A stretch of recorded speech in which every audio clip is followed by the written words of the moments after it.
¿Qué tal, amigos, amigas? ¿Cómo están? Bienvenidos a la Biblia bajo la lupa. Mi nombre es Aide Coronado y hoy vamos a continuar hablando de Daniel 8:14. Sean todos muy bienvenidos.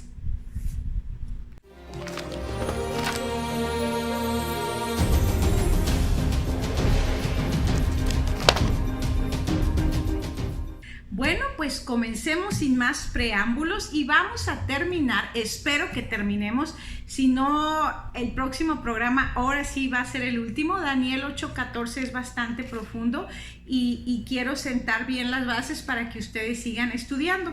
Y hoy vamos a hacer un viaje en la historia para entender exactamente Daniel 8:14, que se nos dice 2000 hasta 2300 tardes y mañana. Luego el santuario será purificado. Ya vimos la parte del santuario que será purificado. El programa anterior aclaramos muy bien esto. Bueno, a Daniel se le dijo que el libro de Daniel estaba sellado, que no era para su tiempo. Incluso cuando ustedes están leyendo el libro de Daniel, ahorita por cuestión de tiempo no lo voy a leer, vemos que Daniel se quedaba atónito, que se quedaba perplejo.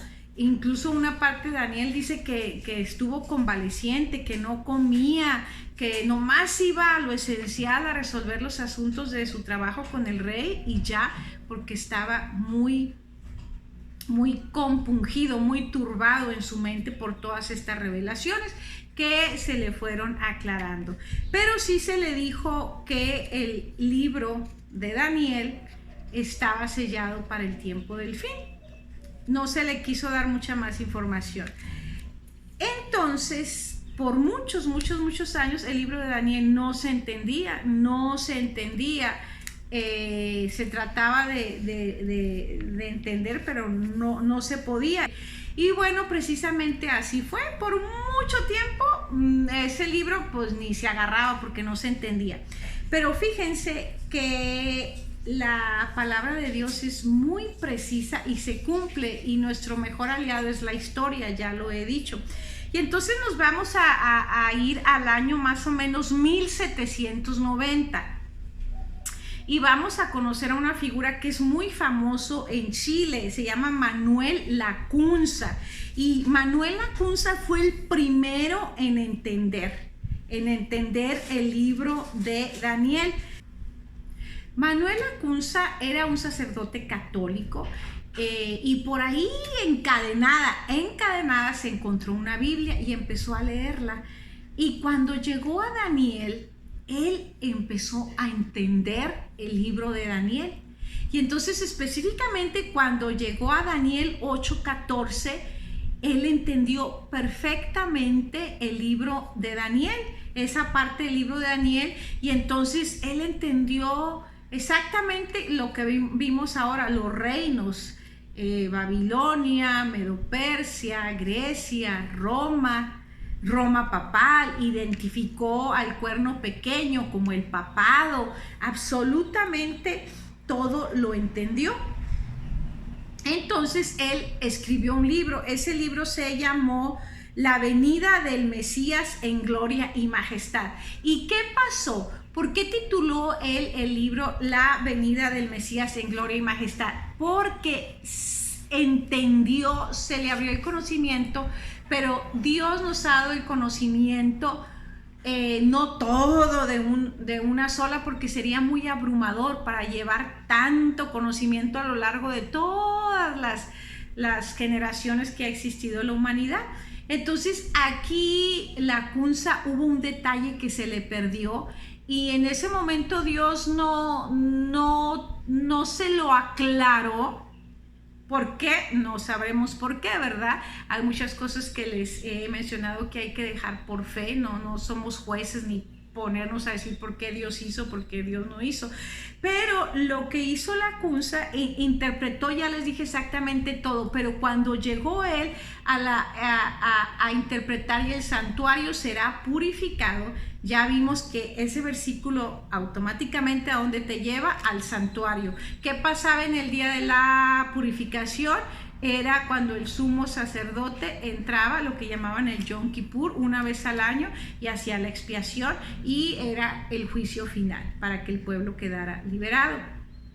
Pero él pensó que cuando decía el santuario será purificado, pensó que se refería a que Cristo ya venía a la tierra por segunda vez. Pensó que venía a purificar la tierra y establecer su reino. Acuérdense que eso está desde la estatua de Daniel. Al final viene una piedra que tumba todos los demás reinos y se establece, y es un reino que nunca tendrá fin. Es el reino de nuestro Señor Jesucristo. En toda la Biblia vemos, en el Antiguo, en el Nuevo Testamento, que Jesús iba a venir por segunda vez. Él mismo dice: voy pues a preparar morada y voy a volver. En toda la Biblia está el conocimiento de que Cristo va a volver por segunda vez. Entonces Manuel Lacunza dijo: esto es, Cristo viene por segunda vez a la tierra. Pero hasta ahorita se tiene registro que él fue el primero en hacer esta interpretación. Entonces imagínense qué gran descubrimiento, y él empezó a predicar activamente y escribió un libro que todavía se puede por ahí, hay algunas copias de ese libro, que se llama La venida del Mesías en gloria y majestad, y lo publicó su libro. Pero cuando la iglesia, acuérdense que él era un sacerdote católico, cuando la iglesia leyó lo que él había publicado, pues se armó la buena. ¿Por qué? Porque pues describía claramente, como lo dice la Biblia, los reinos no tienen pierde Roma, y luego Roma papal, y luego el cuerno pequeño. Ya vimos todo lo que hizo este cuerno pequeño. Identificaba claramente al cuerno pequeño como el papado, y entonces pues imagínense, inmediatamente lo amenazaron con mandarlo a la Inquisición. Trataron de quitar todas las copias de ese libro que andaba circulando, y a él lo mandaron al exilio, al destierro, para que no siguiera predicando de estas cosas. Y entonces así murió él, exiliado, y le prohibieron que siguiera predicando de esto. Pero bueno, ahí empezó a revelarse el libro de Daniel. Pasan pues algunos años, y entonces surge otra persona que es conocido también por la interpretación del libro de Daniel. Él era otro obispo anglicano, y este obispo anglicano de apellido Wilson empezó a leer el libro de Daniel. Él entendió, vio con claridad y dijo: exactamente, los reinos corresponden, es cierto, Babilonia, Medo-Persia, Grecia, es cierto, el cuerno pequeño, Roma papal, lo que ha pasado es cierto. Y cayó en el mismo error. Ay, la purificación del santuario, el santuario será purificado 2300 tardes y mañanas. Es cierto, Cristo está por venir a mediados del siglo XIX, fue lo que empezó a decir él. Entonces llegó a las mismas conclusiones que Lacunza.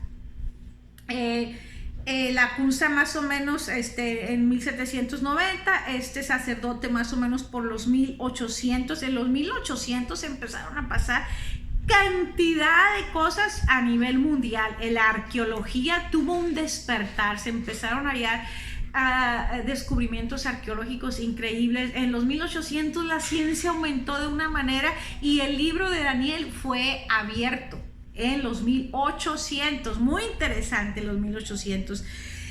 Entonces este obispo anglicano era un obispo anglicano, y este obispo empezó a predicar de una manera tremenda este mensaje, y empezaron por masas a llegar a la iglesia, y estaban abiertos a recibir la interpretación del libro, y empezaron a hablar acerca de la segunda venida de nuestro Señor Jesucristo a mediados del siglo XIX. Pero ¿qué pasa? Los otros obispos, que eran colegas del obispo Wilson, no estaban de acuerdo con esas interpretaciones. Entonces fueron ante el rey. Acuérdense que el rey de Inglaterra era la cabeza de la iglesia anglicana, y entonces lo mandaron llamar, y el rey, para no tener problemas, para no complicarse, le dijo: tienes dos opciones, la cárcel o la muerte si sigues hablando de esto, así que párale y ya no sigas predicando de esto.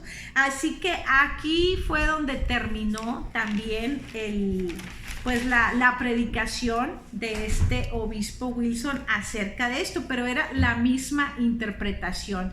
La Cunza en Chile y este obispo pues en Inglaterra.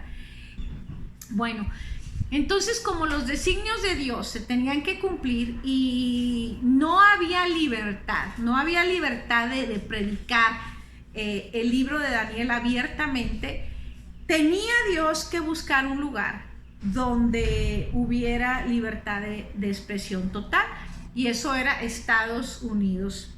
Y entonces ahí en Estados Unidos, igual en los 1800, fíjense, había un hombre, pero este hombre ya no era ni sacerdote, ni obispo, ni nada, era él un agricultor. Él era un agricultor de la iglesia bautista. Y él comenzó a estudiar el libro de Daniel.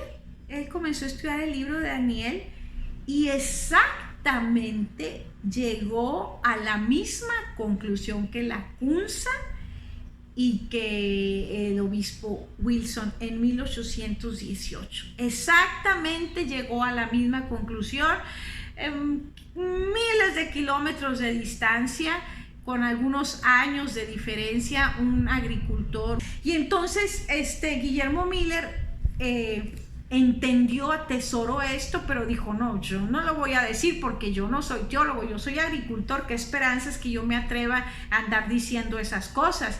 Pero él también entendió, y el santuario será purificado, como que la tierra iba a venir ya a ser purificada, porque la Biblia desde el principio hace alusión a que se va a resolver el problema del pecado, va a haber un juicio, Cristo va a volver como un cordero para ser sacrificado, va a venir en gloria y majestad como Rey de Reyes y Señor de Señores, porque su Padre le dio toda esa autoridad, todo ese poder. Y entonces la Biblia dice que Cristo va a volver por segunda vez. Entonces, como es tan recurrente ese patrón en la Biblia, mencionando las veces que Cristo va a venir, pues ellos pensaron: pues sí, el santuario va a ser purificado, Cristo va a venir. Entonces, igual Guillermo Miller pensó que Cristo iba a venir a mediados del siglo XIX. Más o menos Miller empezó a estudiar esto en el año 1818. Fíjense, por los 1800.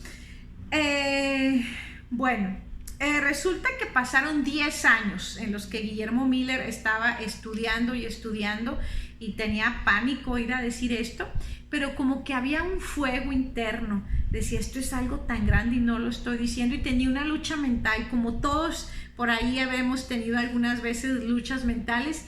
Y él salió a orar, hizo un trato con Dios y le dijo: bueno, voy a predicar. Como que tenía esa lucha mental, y le dice: pero necesito una condición, yo no me voy a ir a ofrecer así solo a decir, manda a alguien, que me inviten a predicar y que me digan que les cuente lo que estoy estudiando, solo así voy a ir. Dice la historia que apenas estaba levantándose cuando ya estaba su hija ahí esperándolo, y su hija escuchó lo que estaba orando y le dice: quieren hablar contigo. Era el sobrino de él. Llega a su casa y está su sobrino, y oh sorpresa, que el sobrino le dice: tío, vengo a invitarlo a predicar, nos falló el predicador, no hay quien predique, y decidimos, fíjense qué conveniente, Dios mueve todos los hilos y las fechas que Dios dice se cumplen al pie de la letra. Qué conveniente, le dice, y decidimos que vaya y nos platique de esas cosas que usted está estudiando de la Biblia, queremos saber más. Y entonces pues ya no se pudo hacer a un lado Guillermo Miller, y fue y les predicó, les habló sobre Daniel, y llegó a Daniel 8:14 y les dijo: pues está hablando ya los reyes, lo mismito es esto, y dice: y Cristo va a venir. y el santuario será purificado, se refiere a que Cristo va a venir. Al final de que ya termine con esta historia, voy a decirles cómo llegaron a las fechas. Específicamente, Guillermo Miller llegó a la conclusión en sus fechas. Estábamos, acuérdense, en los 1800, y entonces él, haciendo sus matemáticas y con la inspiración de Dios, llegó a la fecha de 1844.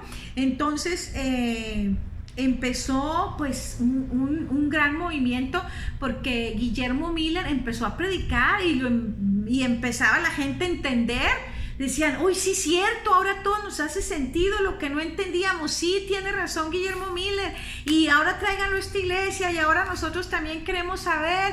Y Guillermo Miller anduvo predicando la palabra de Dios por todo Estados Unidos, hablándole sobre Daniel, y específicamente Daniel 8:14, lo que estamos estudiando. Y a esto se le llamó el gran despertar. Esto es histórico. Fue el gran despertar religioso del siglo XIX. El gran despertar religioso del siglo XIX. Por eso les digo, la historia es nuestro mejor amigo, nuestro mejor aliado, y a veces escuchamos estos conceptos y pensamos, ay, eso es una locura, ¿cómo se les ocurre? Porque tal vez nuestra mente está muy desconectada de las cosas espirituales, de la Biblia, de los reformadores, de cómo surgió el movimiento, de la palabra de Dios, todo eso, y se nos hacen cosas muy extrañas. Pero esto que estamos viendo, que el lugar de la venida de Cristo y todo eso, pues ya no es nada nuevo. Desde los 800 empezó este gran despertar religioso en el siglo XIX. De 1800, entonces Guillermo Miller siguió predicando que Cristo venía en 1844. ¿Y qué pasó? Surge un movimiento muy fuerte también en los Estados Unidos, que se llaman los Milleritas. Hay una película que se llama Ve y dilo al mundo, y habla de todo este proceso, ¿no? Y los Milleritas, hay que entender, salieron de todas las iglesias que había, los anabaptistas, los metodistas, los bautistas, los presbiterianos. Todas las iglesias que había recibieron ese mensaje, y entonces creyeron que Cristo venía en 1844. Habrá algunos que no creyeron, obviamente, pero sí hubo un movimiento muy fuerte que está registrado en la historia, como ya les dije, el gran despertar religioso del siglo XIX, y surgieron los Milleristas. Que tenían pues esa convicción, ¿no? Y ese movimiento creció creció muchísimo. ¿Qué pasó? Bueno, aquí viene. Ahora que podemos ver nosotros al pasado, podemos ver, tenemos que toda la evidencia, ahora sí que nosotros no tenemos excusa. Podemos ver al pasado y podemos ver y entender a la luz de la historia que el libro de Daniel se ha cumplido al pie de la letra, porque ya podemos comprobar con la historia. Y entonces pues llegó 1844 y Cristo no vino, ya lo podemos ver nosotros, no vino. Entonces viene algo que se llama el gran chasco.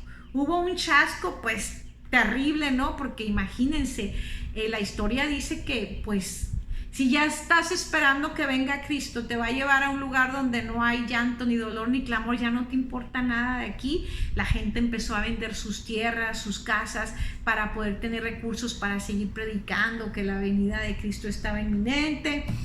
Bueno, fue un movimiento bien grande. Llega ese día y Cristo no viene. Desde temprano lo estaban esperando y se ocultó el sol, pasó el día y no vino, y entonces vino pues un bajón, una depresión, una desesperación, una angustia tremenda. Y dice la historia que Guillermo Miller pues sufrió un golpe muy duro, porque imagínense la carga que tenía él sobre sus hombros. Él fue el que lideró, el que empezó, y entonces sufrió mucho. Dice la historia que se fue por ahí a llorar, y estaba llorando. Él era agricultor, acuérdense.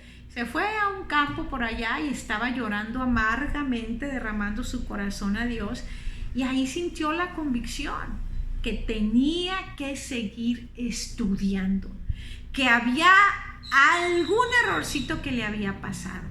Y entonces ahí él fue su mente que se impresionó a poner atención en todo el versículo del santuario, y entonces ya ahí empieza otro nuevo estudio a decir en qué nos equivocamos, pues cuál era la fecha.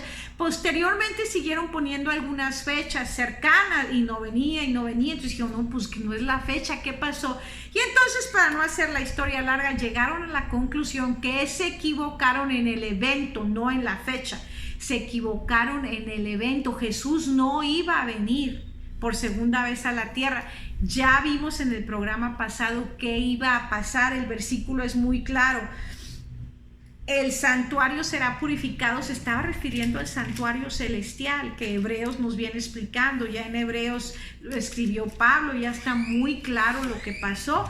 Jesús estaba ya ministrando en el santuario celestial, y en esa fecha, en 1844, porque la Biblia decidió, no me pregunten por qué, Dios decidió dar una fecha. Ahí está escrita 2300 tardes y mañanas. Ahorita, en lo que queda del programa, vamos a ver cómo llegaron de manera muy resumida a esa fecha.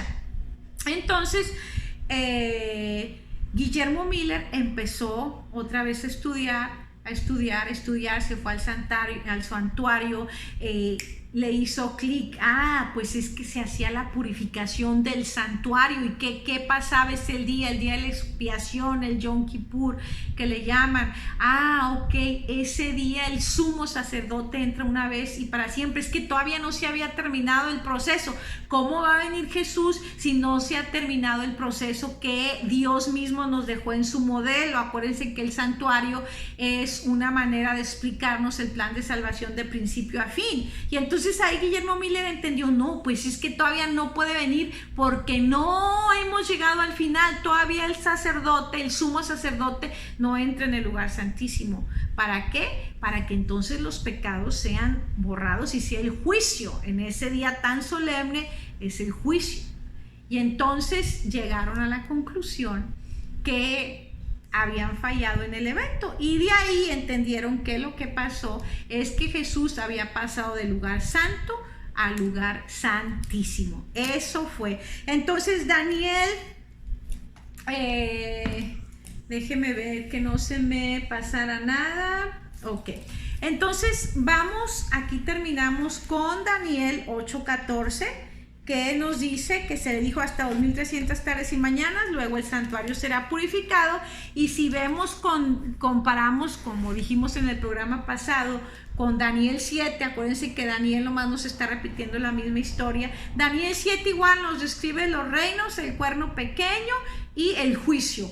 Aquí viene siendo lo mismo, los reinos, y entonces termina con el juicio investigador que se lleva arriba en el cielo, en el lugar santísimo, con nuestro Señor Jesucristo como sumo sacerdote, la etapa final. Y esa etapa final comenzó en 1844. Dios tuvo a bien informarnos, decirnos cuándo empezaba la última fase del juicio antes de que Cristo venga. Como cristianos creemos que el mundo tiene 6000 años. Entonces, si sacamos las cuentas, podemos decir, 1800 ya tiene más de 100 y pico de años, ya hace mucho. Pongámoslo en contexto, el mundo ya tiene casi 6000 años, entonces 100 años no es nada. De 6000, los últimos 150 años, póngale si 200, yo qué sé, pues es el fin, ¿verdad? Así que estamos parados en la profecía cuando Jesús está en el lugar santísimo haciendo el juicio investigador. Y pues después de eso ya saben que sigue, viene Jesús por segunda vez a la tierra. Es esa roca que decía la estatua que derriba a todos los reinos y establece un reino que no va a tener fin. Bueno, en la última parte del programa vamos a explicar de dónde sale ese número de 1844, porque es importante que lo entendamos. Ok, vamos a leer, vamos a ir un poquito ahora sí a Daniel. Se le explica en Daniel, aquí estamos en Daniel 8 y vamos a ir a Daniel 9, porque en Daniel 9 se le da más explicación al profeta Daniel. En Daniel 9 vamos a irnos exactamente ya de Daniel 8:14.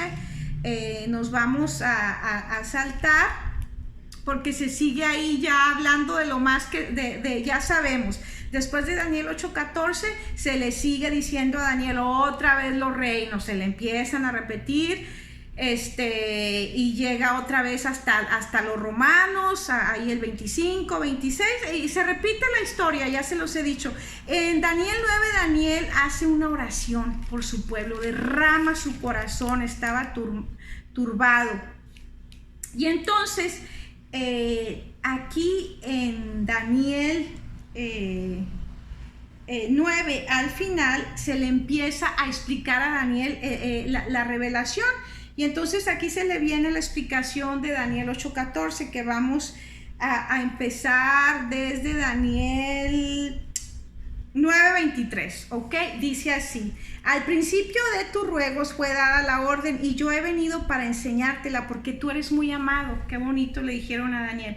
Entiende pues, y aquí empieza el quebramiento de cabeza para mí, que las matemáticas no soy muy buena, por eso les voy a dar así, no me voy a meter a detalle, porque serían otros 10 programas. Hay mucho que investigar.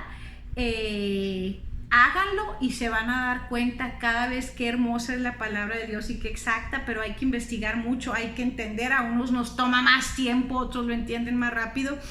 Entonces el 24 dice así, bueno, dice, porque eres muy amado, y al final del 23 dice, entiende pues la orden y entiende la visión, Daniel. 70 semanas están determinadas sobre tu pueblo y sobre tu santa ciudad. Acuérdense que aquí seguimos el principio de día por año, son días proféticos, ¿ok? 70 semanas están determinadas sobre tu pueblo y sobre tu santa ciudad para terminar la prevaricación y poner fin al pecado y expiar la iniquidad, para traer la justicia perdurable y sellar la visión y la profecía y ungir al santo de los santos. Aquí se le está dando a Daniel un paseo por el futuro. Se le está presentando el futuro. Desde esa época de Daniel se lo llevó hasta 1844 y se le fue pasando a Daniel, lo fueron llevando por muchos eventos que iban a suceder, y aquí pues ya lo llevan al tiempo de nuestro Señor Jesucristo. Y ungir al santo de los santos. Sabe pues y entiende que desde la salida de la orden para restaurar y edificar a Jerusalén hasta el Mesías príncipe habrá 7 semanas y 72 semanas, y se volverá a edificar la plaza y el muro en tiempos angustiosos. Y aquí es algo bien importante. Sabe pues y entiende que desde la salida de la orden para restaurar y edificar a Jerusalén hasta el Mesías príncipe habrá 7 semanas y 72 semanas. Entonces lo que se le está diciendo aquí a Daniel, entiende Daniel, yo te estoy diciendo aquí las 2300 tardes y mañanas, pero ¿de dónde empiezo a contar? Si a mí me están diciendo que a partir de las 2300 tardes y mañanas va a pasar un acontecimiento, bueno, tengo que irme a ver la fecha, a partir de cuándo, y de ahí a partir de cuando se me diga, cuento 2300 tardes y mañanas para llegar a la conclusión de la fecha cuando el santuario sería purificado. Y entonces aquí se le dijo a Daniel, ¿cuándo empiezas a contar, Daniel? ¿A partir de cuándo empiezas a contar esas 2300 tardes y mañanas? Desde que se dé la orden para restaurar y edificar a Jerusalén. Entonces aquí vamos a hacer un pequeño resumen, porque en la Biblia se dan 3 órdenes para reedificar Jerusalén. Y entonces ahí estamos, ahí empiezan los problemas, ¿no? La primera vez que yo escuché esto, pues la primera vez como que me quedé pensando así como con pajaritos en la cabeza, y pues no sabía si creer, si no creer. Y lo que siempre he hecho es, bueno, me voy a ir a la Biblia, a ver, y leo la Biblia, y Dios mío, ayúdame que no entiendo, y empiezo a investigar, y Dios poco a poco me va mostrando.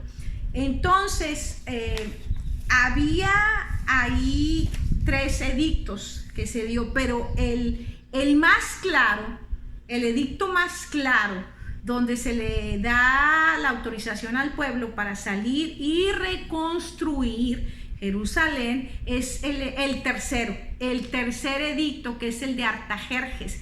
Y ese tercer edicto es el más claro porque ahí le viene diciendo exactamente, vamos a ver en qué fecha se le dice eso. Ok, para ir clarificando un poquito el escenario, cómo se llegó a esta fecha de 1844, vamos a ver ese edicto del que estamos hablando que se le dio a Esdras en el tiempo del rey Artajerjes, y para que veamos exactamente cómo se llegó a la conclusión de llegar al año 1844, pues se tuvo que buscar un año de comienzo. ¿En qué año se comenzó? 2300 tardes y mañanas. Nos regresamos para atrás de 1844 y vamos a ver qué nos da el año 457 antes de Cristo. Si nos venimos para atrás, pero esto ya es cuando tenemos el 1844, ahora ya lo podemos hacer así, pero ellos no tenían el año 1844. ¿Cómo es que ellos llegaron a la conclusión de que el otoño del año 457 a.C. es cuando empiezan los 2300 tardes y mañanas? Porque acabamos de leer que a Daniel, en Daniel 9, se le dijo: Daniel, entiende, cuando se dé la orden para salir y reconstruir Jerusalén, ahí comienza a contar. Pero entonces pues se dieron 3 edictos, pero los eruditos, los estudiosos, encontraron que el edicto de Artajerjes es el más exacto y da mucho detalle. Entonces vamos a leer Esdras, vamos a leer Esdras 7, vamos a empezar 7 al 13, 7, y entonces aquí está en el contexto, hay que ver siempre en el contexto, bueno, pues que Esdras quiere salir a reconstruir precisamente Jerusalén, y entonces aquí en el 7 ya dice: y con él subieron a Jerusalén a reconstruir con Esdras, con él subieron a Jerusalén algunos de los hijos de Israel y de los sacerdotes levitas, cantores, porteros y sirvientes del templo. Y aquí empieza la descripción. En el 7º año del rey Artajerjes, ahí ya podemos empezar a situar una fecha. Y llegó a Jerusalén en el mes 5º del año 7º del rey, porque el día 1 del primer mes fue el principio de la partida de Babilonia. Y al 1 del mes 5º llegó a Jerusalén, estando con él la buena mano de Dios, porque Esdras había preparado su corazón para inquirir la ley de Jehová y para cumplirla y para enseñarla en Israel, sus estatutos y sus decretos. Esta es la copia de la carta que dio el rey Artajerjes al sacerdote Esdras, escriba versado en los mandamientos de Jehová y en sus estatutos a Israel. Bueno, ahí sigue, y te sigue leyendo, ¿no? Te sigue contando. Yo estoy leyendo, pero hasta ahí voy a terminar con la lectura. Entonces ya puede uno ir atando cabos y decir: bueno, pues ya me está diciendo, me voy a los tiempos del rey Artajerjes. Ahora, no es tan fácil, porque en aquellos tiempos las fechas no se databan como ahora. Sí, yo nací en el año 1900, el tal y tal día de tal mes de tal año, de 1971. Era diferente. Hay mucha información muy interesante. Hay muchos escritos. Ya hay un libro que se llama Las Crónicas de Babilonia, y aquí nos da mucha información. Son historiadores. Ya para este punto pues ya hay bastante información, y ahí está la historia, la arqueología. Y para sacar estas fechas se tuvo que realizar bastante investigación. Dice que en el tiempo de los persas todos los eventos y los documentos, esta es una información que les quiero dar para que entiendan un poquito también cómo se llegó a esta fecha. Dice: en el tiempo de los persas todos los eventos y los documentos fechados estaban caracterizados por registrar los siguientes datos: el número del día, el nombre o número del mes y el número del año. Entonces lo que acabamos de leer en la Biblia es cierto, ¿no? Esdras dice que salió hacia Jerusalén el día 1 del mes 1 del año 7º de Artajerjes, y que llegó a destino el día 1 del mes 5 del mismo año. A mí me suena como trabalenguas, pero bueno. Entonces los eruditos tuvieron que hacer un grande trabajo. Dice que les voy a leer un pedacito de esta investigación. Si ustedes quieren, pues hay mucho que leer y ustedes pueden investigar por su cuenta. No pretendemos en unos programas aclarar todas las cosas, pero si ustedes quieren con diligencia van a encontrar que la palabra de Dios es certera y ahí está la información para hacerlo. Para establecer la fecha de un episodio en marco de nuestro calendario, los eruditos primero tenían que determinar la sucesión de los reyes y el tiempo de sus reinados. Esta información la podemos encontrar en la lista de los reyes que los antiguos escritores nos proporcionaron. Hay muchos escritos antiguos. Otra forma de obtenerla es el método que Richard A. Parker y Waldo H. Duberstein desarrollaron al reunir la información publicada en su valioso libro Las Crónicas de Babilonia que mencioné. Y el método de Parker y de Duberstein surgió del hallazgo, fíjense, del hallazgo de centenares de tabletas fechadas por sus autores durante las monarquías de los reyes del cercano Oriente Antiguo.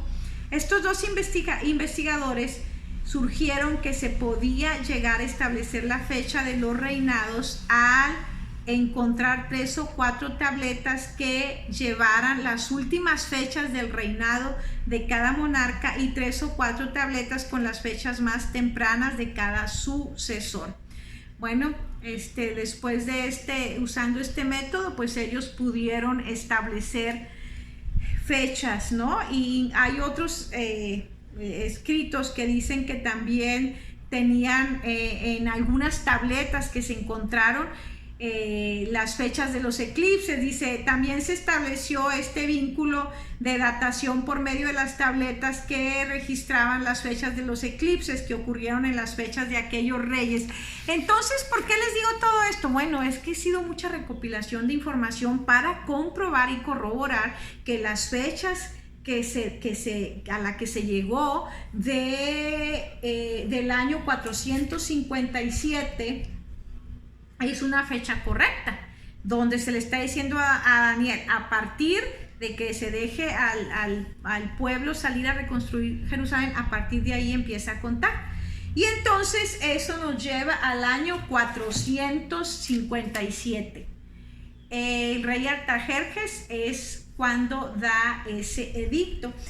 ¿Y por qué les cuento todo esto de cómo se recopila, cómo se llegó a esta fecha? Bueno, para que entiendan que no es una fecha que nomás a alguien se le ocurrió, es una fecha pues que históricamente se pudo rastrear, pero hay que ir a leer esos investigadores, esos eruditos, si tú realmente quieres saber. Yo lo hice porque en mí surgió una duda. Cuando yo hago un programa es que ya surgí todas mis dudas y puede que después haya más dudas y con el tiempo las voy a ir aclarando. Pero cuando yo llegué a entender y llegué a leer, no yo por mi cuenta, llegué a leer que la fecha que se había encontrado para empezar a contar las 2300 tardes y mañana era el 457 a.C., yo dije, bueno, ¿y de dónde sacaron esa fecha? Empecé a decir, bueno, ¿quién la sacó y por qué la sacaron? Tengo que estar segura. ¿Cómo sé que a alguien nomás se le ocurrió esa fecha? ¿Cómo fue? ¿Cómo es que la sacaron? ¿Cómo llegaron a poner esa fecha? Yo pensé que me está diciendo Daniel 9, lo acabamos de leer, se le dijo a Daniel, pues Daniel, ojo, vamos a leerlo otra vez. En Daniel 9:25 sabe, pues y entiende que desde la salida de la orden para restaurar y edificar a Jerusalén hasta el Mesías príncipe habrá 7 semanas y 72 semanas se volverá a edificar la plaza y el muro en tiempos angustiosos. Y después se le va diciendo, ¿verdad? Todas las demás fechas. Pero entonces dije yo, bueno, sí, eso sí tengo claro, porque ya en Esdras dice ahí que el rey Artajerjes los dejó salir, ahí encaja perfectamente. Pero entonces yo dije, bueno, ¿cómo saben que fue ese año 457 a.C. el que Artajerjes dejó salir a un grupo del pueblo para que reconstruyera Jerusalén. Entonces fue que inicié toda esa investigación y sí, quedé muy satisfecha porque sí es una fecha muy seria y es una fecha histórica que es reconocida como que esa fue la fecha en que Artajerjes dejó salir al pueblo, así que podemos estar seguros de eso. Y sí, yo les digo, pues no me crean a mí, vayan y investiguen por su propia cuenta, porque no hay nada mejor que tú lo hayas investigado y que tú estés segura completamente. Entonces, ahora sí, vamos a terminar. Ok, voy a hacer un resumen bien rápido para que entendamos las fechas. Ya he hecho el programa bastante largo, pero pues para terminar sí tenemos que aclarar un poquito cómo se llegó a la fecha de 1844. En este cuadro la profecía nos dice que comienza en el 457 a.C. Ya les dije cómo se llegó a esa fecha, el 457 a.C. y predice los acontecimientos que rodean al Mesías príncipe, sobre quien se fundamentan las profecías de las 70 semanas. Con esta base sólida, la profecía de los 2300 días termina en el año 1844. ¿Por qué? Porque a partir del 457 a.C., pues agarra 2300 tardes y mañanas, que son 2300 años, y entonces vas a llegar a la fecha de 1844. Y empieza la promulgación del edicto en el 457 a.C., luego hay un periodo de 490 años, en ese periodo son las 70 semanas, que abarca el bautismo de Jesús, que abarca la muerte de nuestro Señor Jesucristo, cuando se le dijo a Daniel que pues el Mesías iba a ser sacrificado. Luego de ahí ya viene el Evangelio a los gentiles, y este periodo dura 1810 años, hasta llegar a la fecha de 1844. Ahí en 1844 tenía que haber pasado algo, y entonces pues ya vimos en la historia qué pasó. Ahí está registrado el despertar religioso de los Estados Unidos del siglo XIX, los mileristas que decían que Cristo venía, el gran chasco, y después del gran chasco entender que había que volver a estudiar para llegar a la conclusión que entonces en 1844 lo que pasó era que nuestro Señor Jesucristo pasaba del lugar santo al lugar santísimo. Bueno, y para terminar, si ustedes van a hacer su investigación acerca de estos números más a profundidad, porque ya yo se los dije, pues los años, ¿verdad? Del 457 hasta 1844, simplemente les dije los eventos que hubo en medio de esas fechas y por qué se empezó del año 457 a.C. Y en toda esta investigación ustedes se van a dar cuenta, si se ponen muy meticulosos a ustedes a hacer las cuentas, los años no se contaban igual que como lo contamos ahora. Fue el primer problema con el que yo me encontré cuando quise hacer esto. Antes de Cristo se contaba hacia atrás, y ese fue mi primer dolor de cabeza. Yo no entendía, hasta le dije a mi hijo, a ver, ¿cómo que se contaba hacia atrás? Pues sí. Entonces, al hacer las matemáticas tienes que tener mucho cuidado, porque antes de Cristo se contaba diferente. Vete a investigar y te vas a dar cuenta. Y también cuando se pasaba de antes de Cristo a después de Cristo, había que sumarle un año. Entonces, todas esas cosas son las que hay que investigar. Si tú quieres ponerte a sacar tus cuentas muy minuciosas, vas a encontrar pastores que se especializan en el libro de Daniel, que te lo dicen con puntos y rayitas. Yo no quise ponerme ya en eso de que quitarle años y sumarle uno, porque ya se me hizo que ya es tarea de cada quien, y hay mucha información que tú puedes encontrar. Hay libros muy buenos acerca de esto. Entonces, bueno, por aquí termino. Ha sido una tarea ardua, larga, y solo es el comienzo de tu estudio. Yo te di una pasadita, ahora pídele a Dios en oración que te lleve a entender plenamente, porque son verdades muy importantes a los que nos gusta la profecía, y Dios en su amor y su misericordia nos quiso decir nos quiso dar información. Así que si estamos en el tiempo de la expiación, justo al final de que pues se termine ese proceso del santuario en el que Dios nos muestra cómo va a ser el proceso de salvación, pues es tiempo de entregarnos a Dios de todo corazón, de buscarlo, de tener una relación con Él, de estudiar su palabra a profundidad, pues para poder ser limpios, entendiendo que no es por nada de lo que yo haga, es por la sangre de nuestro Señor Jesucristo, el que quita todo pecado del mundo. La Biblia dice: cree en el Señor Jesucristo y serás salvo tú y tu casa. Así que te deseo de todo corazón que creas en el Señor, pero de verdad cree en Él y síguelo. Que tengan un excelente día. Muchas gracias por estar en este programa y que Dios los bendiga.